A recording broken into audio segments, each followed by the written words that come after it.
కాంగ్రెస్ ప్రభుత్వం పంచాయతీ ఎలక్షన్ స్థానిక ఎలక్షన్ని దృష్టిలో పెట్టుకొని కొత్త తెర పైకి తీసుకొచ్చింది. బీసీలకు 42% డిక్లరేషన్ అంటూ ఒకటి కామారెడ్డిలో ఇచ్చిన డిక్లరేషన్ అది ఇప్పుడు డెత్ డిక్లరేషన్గా మారుతుందని ఇప్పటికే బీఆర్ఎస్ నాయకులు మండిపడుతున్నారు. అసలు ఏ విధంగా 42% అప్లికబుల్ అవుతుంది, అది ఏ విధంగా ఇస్తారు మీరు? అంటే తెలంగాణ రాష్ట్రంలో బీసీలను మోసం చేసే ప్రయత్నం కుట్రగా నడుస్తుందని ఇప్పటికే తెలియజేస్తున్నారు. మనతోని పల్లె రవి గారు ఉన్నారు, బీసీ నాయకుడు. వారిని అడిగి పూర్తి వివరాలు తెలుసుకుందాం. ఏదైతే కాంగ్రెస్ ప్రభుత్వం డెత్ డిక్లరేషన్గా మారిన బీసీ డిక్లరేషన్ అని ఒకటి తీసుకొచ్చింది, దానికి మీరు ఏ విధంగా చెప్తారు సార్? అరవింద్ గారు, Congress party Kamareddy BC declaration పేరు మీద స్థానిక సంస్థల్లో బీసీలకు 42% రిజర్వేషన్లు ఇస్తామని ఎన్నికల్లో హామీ ఇచ్చింది. హామీ ఇచ్చి 20 నెలలు అవుతుంది రాష్ట్రం అధికారంలోకి వచ్చి. ఇప్పటి వరకు మోసం చేయటం తప్ప, వంచన చేసేదే తప్ప దానికి సంబంధించినట్టు కొన్ని నిర్దిష్టమైనటువంటి కార్యాచరణతోటి ముందుకు పోవట్లేదు.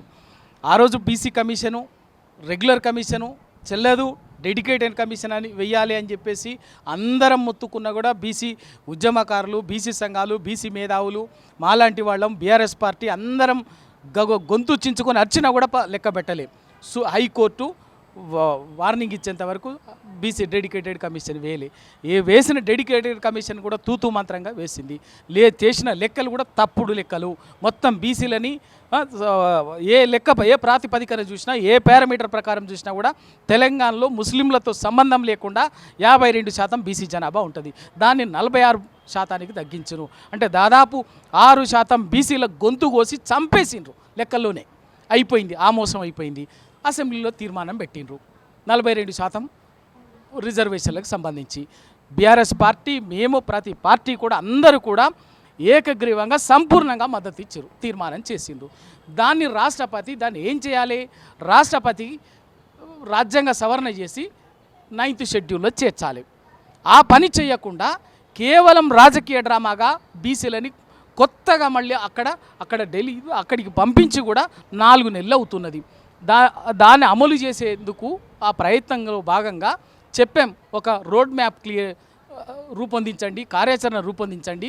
బీఆర్ఎస్ పార్టీగా, బీసీ ఉద్యమకారులుగా మేమందరం కూడా సహకరించడానికి సిద్ధంగా ఉన్నది. ముఖ్యమంత్రి గారు ఒక అఖిలపక్షాన్ని తీసుకెళ్ళండి ప్రధానమంత్రి గారి దగ్గరికి, రాష్ట్రపతి దగ్గరికి, రాజకీయంగా ఒత్తిడి చేసి సాధించుకుందాం, మేము సంపూర్ణ సహకరిస్తామని చెప్పలే. దానికి సంబంధించి ఆల్రెడీ తమిళనాడులో ఒక మోడల్ జరిగింది.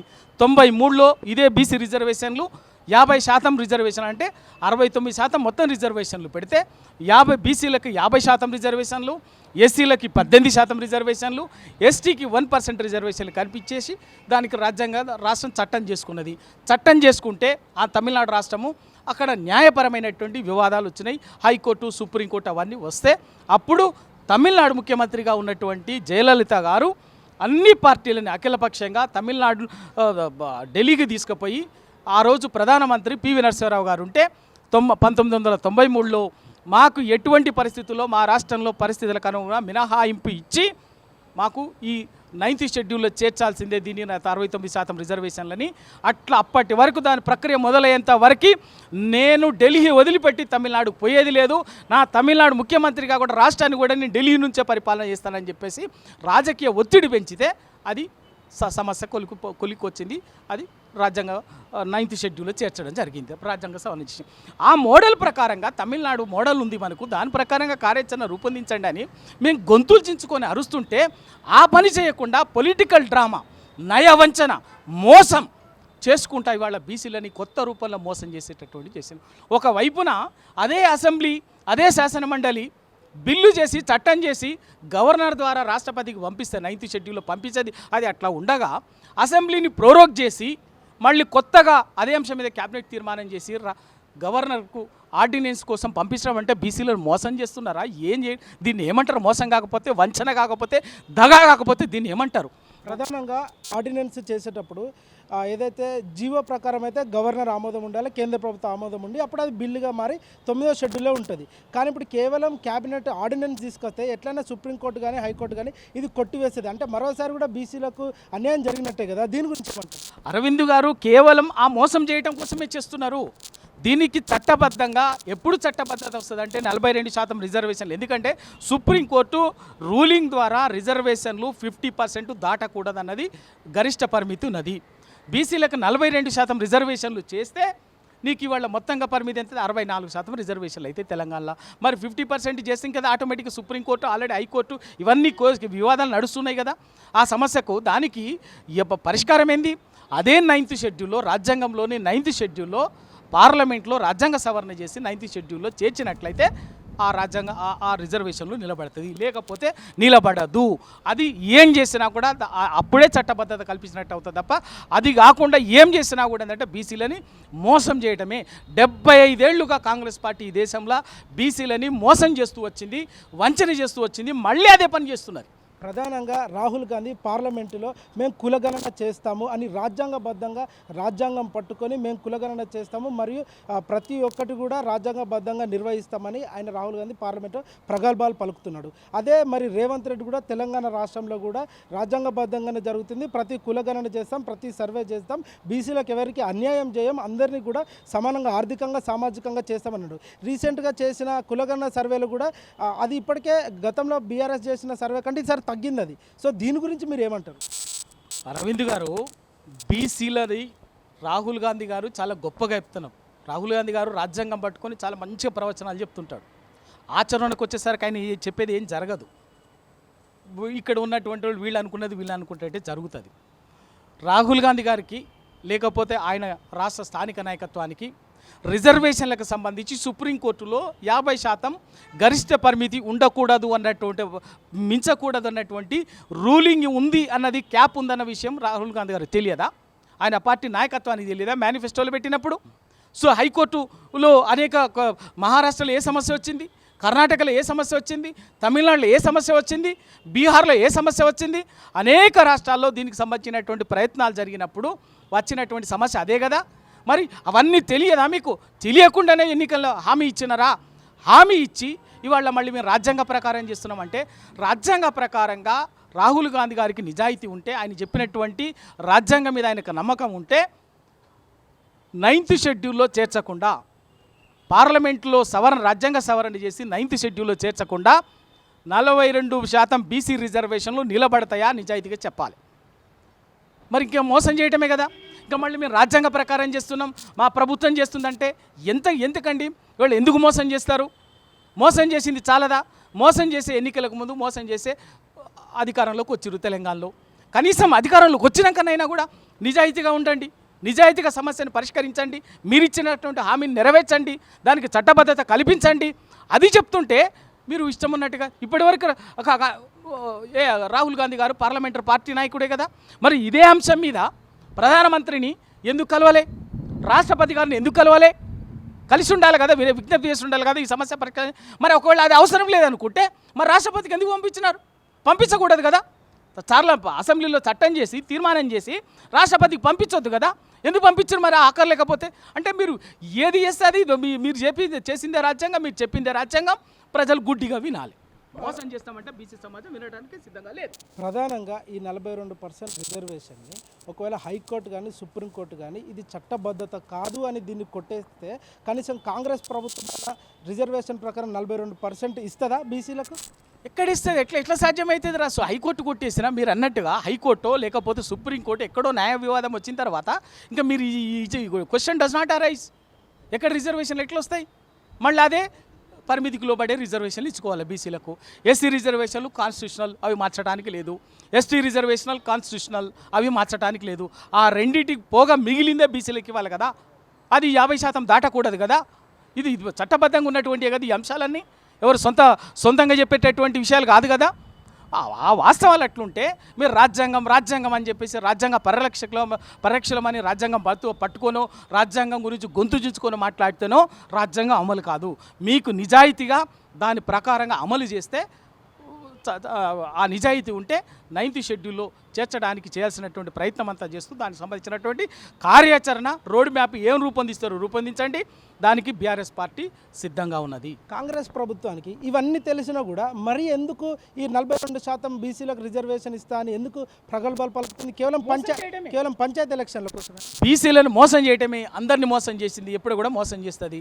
మోసం చేసి ఇప్పుడు ఏమంటుంది, అసలు బీసీకి బడుగు బలహీన వర్గాలకి ఈ దేశంలో మమ్మల్ని మించిన రక్షకులు లేరని చెప్పేసి మాట్లాడుతున్నారు. నేను చెప్తున్నా, ఈ దేశంలో బీసీ ప్రయోజనాలకు, రాజకీయ, ఆర్థిక, సామాజిక, విద్యా, ఉద్యోగపరమైనటువంటి ప్రయోజనాలకి ఈ దేశంలో మరణ శాసనం రాసిందే కాంగ్రెస్ పార్టీ కదా. 1951లో ఎందుకు కులగణన ఎందుకు చేయలేదు? బ్రిటిష్ ఇండియా కాలంలోనే, బ్రిటిష్ పరిపాలనా కాలంలోనే 1871 నుంచి 1931 వరకు ప్రతి 10 ఏళ్లకు ఒకసారి కులగణన జరిగింది. స్వాతంత్రం వచ్చిన తర్వాత మొట్టమొదటిసారిగా జరిగినటువంటి 1951 సంవత్సరంలో జరిగిన కులగణనలో దాన్ని తొలగించి ఫైలు పెట్టినా కూడా దాన్ని తిరస్కరించి ఓన్లీ ఎస్సీ ఎస్టీలకే పరిమితం చేసి బీసీలని కొట్టేసి తీసేసి ఫైల్ తిరస్కరించినటువంటిది నెహ్రూ గారు కాదా ఆనాటి ప్రధానమంత్రి? ఆ తర్వాత కాకా కలేల్కర్ కమిషన్ నివేదిక ఎక్కడికి పోయింది? 15 ఏళ్ళు. ఆ తర్వాత మొరార్జీ దేశాయ్ గారు ప్రభుత్వం వేసినటువంటి మండల్ కమిషన్ నివేదిక వచ్చేసరికి ఇందిరాగాంధీ గారు ప్రధానమంత్రి అయిండు. ఆమెకిస్తే ఆ నివేదిక ఇందిరాగాంధీ గారు బుట్ట దాఖలు చేసింది, అటకెక్కిచ్చింది, నిజం కాదా? రాజీవ్ గాంధీ గారు అటకెక్కిచ్చింది, నిజం కాదా? ఆ తర్వాత అంతిమంగా వీపీ సింగ్, నేషనల్ ఫ్రంట్ ప్రధానమంత్రి వీపీ సింగ్ గారు దాన్ని ఆ మండల్ కమిషన్ నివేదికను అమలు చేయడానికి ఉపక్రమిస్తే ఆ రోజు రాజీవ్ గాంధీ గారు పార్లమెంట్లో ఏం మాట్లాడిందో మర్చిపోయింది అనుకుంటున్నారా? బీజేపీ ఏం మాట్లాడిందో, ఏం చేసిందో, ఆ ప్రభుత్వాన్ని కూల్చింది ఈ దేశ బీసీ సమాజం మర్చిపోయింది అనుకుంటున్నారా? తెలంగాణ రాష్ట్ర సమాజం ఇప్పటికే ఒక ప్రశ్న లేవనెత్తారు. కేసీఆర్ ప్రభుత్వం ఉన్నప్పుడే బీసీలకు అత్యధికంగా స్థానాలు ఇచ్చాడు, మరియు సబ్బండ వర్గాలకు అంటే చేప పిల్లలు కానీ గొర్రె పంపిణీ కానీ నాయి బ్రాహ్మణులకు స్పెషల్ కార్పొరేషన్ లాంటి వివిధ అంశాలపైన చర్చలు జరిపి వారికి సామాజికంగా న్యాయం జరగాలని కేసీఆర్ ప్రభుత్వం ఉన్నప్పుడు బీసీలకు పెద్దపీట వేశారు. కానీ ఇప్పుడు కాంగ్రెస్ ప్రభుత్వంలో ఎందుకు అసలు బీసీలు చిన్నచూపు అవుతున్నారు? ఎందుకు వాళ్లకు ప్రత్యేకంగా కార్పొరేషన్లు ఏర్పాటు చేయలేకపోతున్నారు? ఎందుకు వాళ్ళకు ఉన్నత పదవులు ఇవ్వలేకపోతున్నారు? ఆ రోజు నిజంగా మీరు చెప్పినట్టుగా వచ్చిన తెలంగాణ రాష్ట్రంలోనే బీసీలని అమితంగా గౌరవించేటటువంటి, ఆదరించినటువంటి కేసీఆర్ గారు తెలంగాణ రాష్ట్ర మొట్టమొదటి శాసనసభ స్పీకర్గా ఓ బీసీ బిడ్డ మధుసూదనాచారి గారు, శాసన మండలి తొలి చైర్మన్ ఒక గౌడ జాతి బిడ్డ ఓ బీసీ బిడ్డ స్వామిగౌడ్ గారిని, తెలంగాణ రాష్ట్ర తొలి ఆర్థిక మంత్రి ఈటల రాజేందర్ని గారిని, ఆ తర్వాత అనేక మందికి అవకాశాలు ఇవ్వడమే కాకుండా ఇస్తూ పార్లమెంటరీ పార్టీ నాయకుడు కేశవరావు గారిని ఇవన్నీ చేస్తూ ప్రతి నియామకంలో కూడా మన అపాయింట్మెంట్ నామినేటెడ్ పోస్టులలో కూడా 50 మంది చైర్మన్లని అపాయింట్ చేస్తే 27 మంది చైర్మన్లు బీసీలండి. ఇవాళ 50 మంది చైర్మన్లు అపాయింట్ చేస్తే ఈరోజు రేవంత్ రెడ్డి గారి కాంగ్రెస్ ప్రభుత్వం ఇంత మేము బీసీలకు పెద్ద పీట వేసినాం, ఇంకా ఆ పీట వేసినాం, ఈ పీట వేసినాం అని చెప్పేటటువంటి వాళ్ళు ఇవాళ 50 మంది నామినేటెడ్ పోస్టులు ఇస్తే 27, 30, 25, 30 ఒకే వర్గానికి, ఒకే కులానికి సంబంధించినటువంటి వాళ్ళు. ఇది వీళ్ళు వేసే బీసీ వర్గాలకి వేసేటటువంటి పెద్దపీట. వీళ్ళు వేసేది పెద్దపీట కాదు, బీసీలకి కత్తిపీట వేస్తున్నారు. కత్తిపీట వేసి ఎక్కడికక్కడ గొంతులు కొయ్యడము, ఇంకెక్కడ ఛాన్స్ దొరికితే కొయ్యడం తప్ప కత్తిపీట వేసిరు తప్ప బీసీలకి పెద్దపీట కాదు. కాంగ్రెస్ పార్టీ వేసింది, రేవంత్ రెడ్డి ప్రభుత్వం మోసం, వంచన. ఇవాళ ఆర్డినెన్స్ అనేది ఇంకా నయవంచన, అది నిలబడేది కాదు, న్యాయ వివాదాల్లో నిలబడేది కాదు. నిజాయితీ ఉంటే మీరు దాన్ని చట్టబద్ధంగా ఎట్లా అమలు చేయడానికి అవసరమైనటువంటి కార్యాచరణ బీసీ సమాజం చెప్తుంది, బీసీ విద్యావంతులు చెప్తున్నారు, బీసీ మేధావులు చెప్తున్నారు. ఇప్పుడు కూడా బీసీలకు లీడర్ ఆఫ్ అపోజిషన్ ఉన్న కేసీఆర్ గారు ఇప్పుడు కూడా బీసీలకు మధుసూదనాచారి గారికి ఇప్పటికే పెద్దపీట వేశారు అసెంబ్లీలో, అది మండలిలో. అసలు దాని గురించి మీరు ఏమంటారు? అవును, ఇప్పటికి కూడా శాసన మండలి ప్రధాన ప్రతిపక్ష నాయకుడిగా మధుసూదనాచారి గారు ఉన్నారు. రాజ్యసభలో ఉపనాయకుడు వద్దిరాజు రవిచంద్ర గారు ఉన్నారు. వాళ్ళు ఎక్కడ చూసినా కూడా ఇవాళ ఇంతమంది నాయకత్వం, బీసీ నాయకత్వాన్ని ఇవాళ హక్కున చేర్చుకొని అవకాశాలు కల్పించి ఎదగటానికి దోహదపడింది. ఇవే కాకుండా రాజకీయ అవకాశాలే కాకుండా ఆయా వృత్తులో ఉన్నటువంటి చేతి వృత్తులు సగర్వంగా బతకాలి వాళ్ళు, కునారిల్లొద్దు అని చెప్పేసి ఉద్దేశంతో ప్రతి చేతి వృత్తికి గొర్రెలు, యాదవులు, కురుమలు, ముదిరాజులు, బెస్తలు, గౌడ్లు, పద్మశాలీలు, సబ్బన్న వర్గాలకు ప్రతి వర్గానికి వాళ్ళని చేయూతనివ్వటం కోసం చేసినటువంటిది. ఇంకా అదే వాళ్ళ ఆత్మగౌరవంగా ఉండాలి వాళ్లకు హైదరాబాద్లో అనేటువంటిది ఆత్మగౌరవ భవనాలు కూడా ఇచ్చినటువంటి నాయకుడు కేసీఆర్ గారు. ఇవాళ ఆ ఆత్మగౌరవ భవనాలని కనీసం దిక్కు దివానా లేకుండా చేసిండు. ఏదైతే ప్రధానంగా చూసుకుంటే బీసీ హాస్టల్స్లో బీసీ విద్యార్థులు విషపూరిత అన్నం తిని మరి వారి పాము కాట్లేసి ఇలాంటి బీసీ హాస్టల్స్లో జరుగుతున్నాయి. అట్లాంటి జరిగినప్పుడు బీసీలకు ఏ విధంగా న్యాయం చేస్తారా? వాళ్ళ కేసీఆర్ గారు ఈ రాజకీయంగా తాత్కాలికంగా ఈ ప్రయోజనాలు ఇవన్నీ చేస్తూనే ఈ వర్గాల నుంచి ఒక అద్భుతమైనటువంటి మ్యాన్ పవర్ భవిష్యత్ తరాలకు అందివ్వాలన్న ఉద్దేశంతో అద్భుతంగా 300 బీసీ గురుకులాలను పెట్టాడు తెలంగాణలో. అప్పటి వరకు ఏదో 30-40 ఉన్నటువంటి బీసీ గురుకులాలని, ఆ బీసీ గురుకులాల ద్వారా ఒక హై క్వాలిటీ ఎడ్యుకేషన్, కార్పొరేట్ విద్యా సంస్థలు మించినటువంటి ఎడ్యుకేషన్తో పాటు వాళ్లకు ఫుడ్డు, మిగతా పోషక విలువలతో కూడినటువంటి ఫుడ్డును కూడా ఇచ్చి ఒక గొప్ప ఎడ్యుకేషన్ సిస్టమ్ని క్రియేట్ చేసిండు. ఇవాళ దాన్ని నాశనం చేసి వాళ్ళు ఇప్పటికీ కుట్రపూరితంగా ఆ బీసీలు, బడుగు బలహీన వర్గాల కోసం ఏర్పాటు చేసినటువంటి గురుకుల విద్యా వ్యవస్థని నాశనం చేసి దాదాపు ఇప్పటికీ దాంట్లో చేరకుండా భయపడేటటువంటి స్థితి తీసుకొచ్చి ఇవాళ 90 మంది పిల్లల ఆత్మహత్యలు, రకరకాల కారణాలతో చనిపోయే దుస్థితి తీసుకొచ్చి వాళ్ళ ఉసురు పోసుకుంటుండు. ఇది వీళ్ళు చేసేటటువంటి నిర్వాకం. వాళ్ళ బీసీల కోసం కేసీఆర్ గారు నాట్ ఓన్లీ బీసీ, బడుగు బలహీన వర్గాల కోసం, దళితుల కోసం, మైనార్టీల కోసం ఇవి సగర్వంగా ఈ సబ్బన్న వర్గాలు ఎదగాలి, తెలంగాణకు ఒక సంపదలాగా ఔన్నత్యాన్ని పెంచేటటువంటి వర్గాలు ఇవి అని చెప్పే ఉద్దేశంతో ఆ వర్గాలకు దీర్ఘకాలిక ప్రయోజనాలు, శాశ్వత ప్రయోజనాలు, తాత్కాలిక అవసరాలకు అనుగుణంగా సంక్షేమ కార్యక్రమాల రూపకల్పన చేసి ఇవాళ అభ్యున్నతి కోసం, వికాసం కోసం దోహదపడినటువంటి నాయకుడు. వీళ్ళు ఆ వర్గాలని రాజకీయంగా వాడుకొని ఆ వర్గాలని కుట్రపూరితంగా విధ్వంసం చేసేటటువంటి పని చేస్తున్నారు.